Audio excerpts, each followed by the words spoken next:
Chers amis, bonjour. Nous sommes dans l'église Saint-Thomas d'Aquin et j'espère que cette vidéo vous permettra, où que vous soyez, d'être proche, à proximité de notre quartier.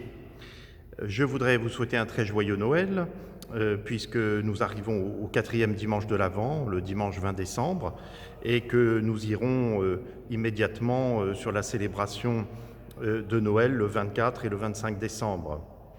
Alors à tous, je vous rejoins chez vous, là où vous êtes, dans différentes régions de France sans doute, ou à Paris. J'espère que nous aurons la joie de célébrer ensemble pour ceux qui sont ici dans le quartier.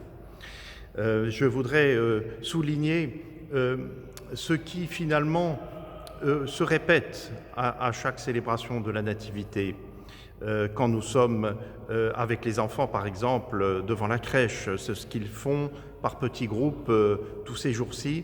Ils viennent visiter la très belle crèche de Saint-Thomas d'Aquin et j'en profite pour remercier ceux qui ont œuvré pour à nouveau la faire, l'établir et la décorer. Ce qui domine à chaque fois, et puis pour la liturgie de Noël, c'est la même chose, et je l'espère que vous partagerez ces sentiments, c'est l'étonnement, mais un étonnement joyeux, un étonnement heureux. Tout simplement, pourquoi sommes-nous étonnés à chaque fois ?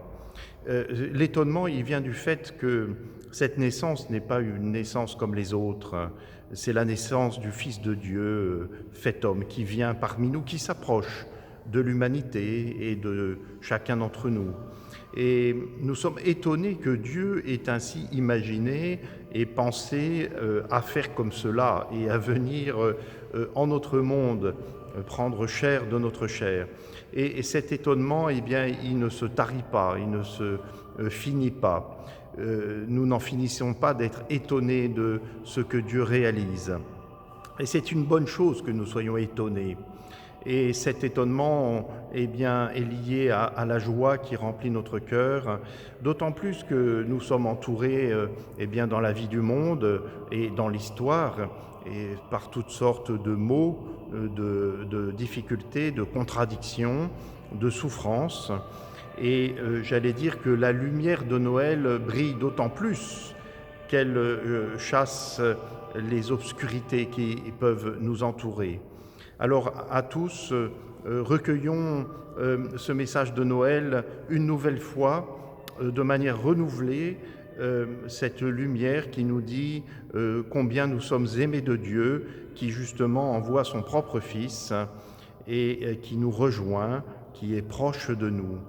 Cette proximité de Dieu doit nous conserver, nous garder dans l'espérance, à toute épreuve.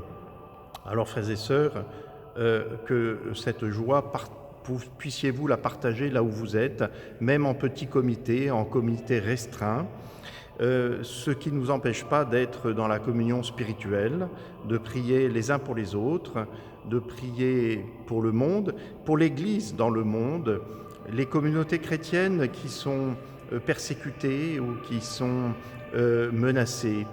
Ne les oublions pas.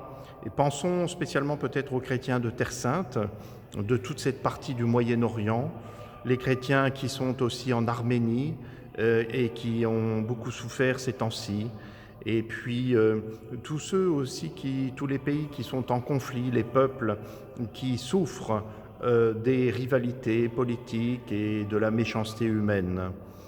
Frères et sœurs, nous aurons la joie de célébrer plusieurs fois les messes de Noël ici. Nous avons rajouté une messe le 24 et une messe le 25, de manière aussi à demeurer dans le respect des règles sanitaires autant que possible. Donc le 24, nous célébrerons la messe de la nuit de Noël à 17h, à 18h30 et à 21h30. Et le 25 décembre, il y aura une messe à 9h30 et une autre à 11h. Celle de 11h sera accompagnée par la trompette et l'orgue, bien entendu.